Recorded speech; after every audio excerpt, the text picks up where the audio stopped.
Let's take you to the Eastern Cape now. President Cyril Ramaphosa is today expected to visit Nelson Mandela Bay Metro following devastating flooding at the weekend in that metro as well as in Buffalo City.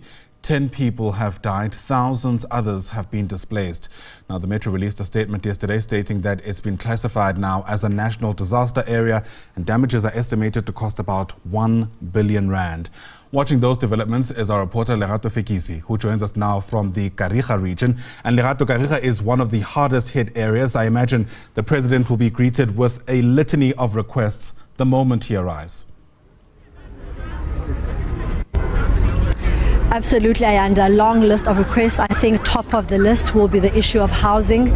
During the visit of the Premier Oscar Mabuyane this week, he did lament the fact that he is aware that a lot of the houses that have been destroyed are those that have been built in low-lying areas. And the key thing now, as the NMB mayor was speaking this morning to the SABC, saying that they want to move the people from the low-lying areas and put them in temporary structures. So those that have been displaced are here to ask, after staying in the community halls for so long, what is the way forward? Are they going to be moved to temporary structures? When are those going to be built? What are the time frames? So people here are surrounded, obviously, to try and meet the president, also to find out exactly what is the way forward.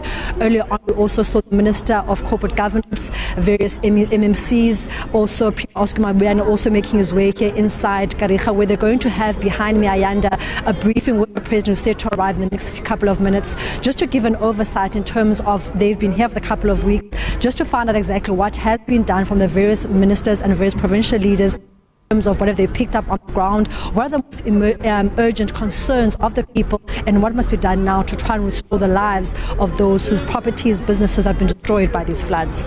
All of this, of course, comes as forecasters warn of even more heavy downpours. How prepared, at least from what you can see, Lerato, are authorities there for that? Yes, we spoke to a forecaster actually yesterday, Ayanda, who was saying that forecasting, there's actually a cold front coming from Cape Town. So on our way here, actually in Nelson Mandela Bay, it's actually currently raining, and we're expecting more rains, 60% rain tomorrow and 70% on Sunday. And the forecaster does say that they are still predicting more rains.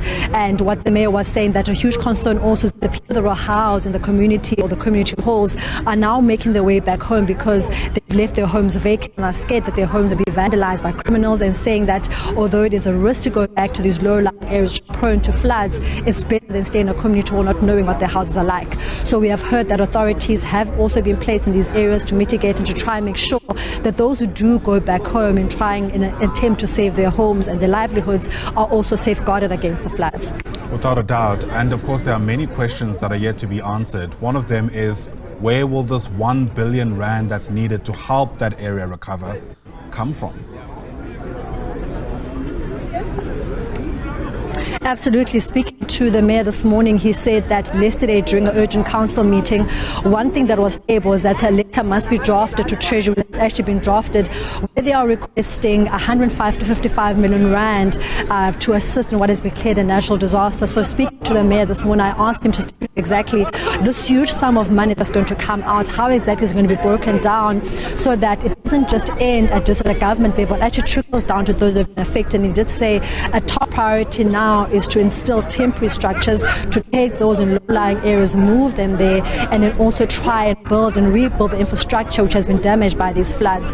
So saying that he is very confident that the money will be given by Treasury, and what's most important now is to try and get people away from these low-lying areas, because he wants to make sure that should these floods take place again within a month's time or even next year, at least those now that were in the low-lying areas won't be affected as they were this year.